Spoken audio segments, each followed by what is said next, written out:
বুদ্ধভারতী high স্কুলের দেয়াল পত্রিকায় তিলোত্তমার ক্রন্দন।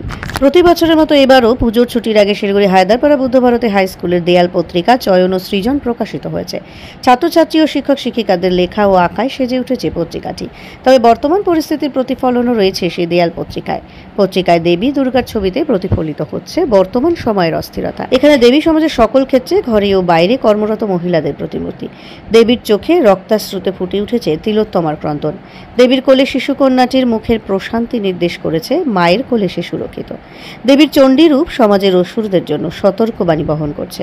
ছাত্রছাত্রী তথা সকলকে বর্তমান পরিস্থিতি সম্পর্কে বার্তা দেবে এই পত্রিকা। মূল দেবী দুর্গার ছবিটি ভাবনা ও অঙ্কনে বিদ্যালয়ের শিক্ষিকা অনামিকা ঘোষ হলেও তার সঙ্গে যুক্ত রয়েছে অন্য শিক্ষক শিক্ষিকাদের ভাবনা ও হাতের ছোঁয়া।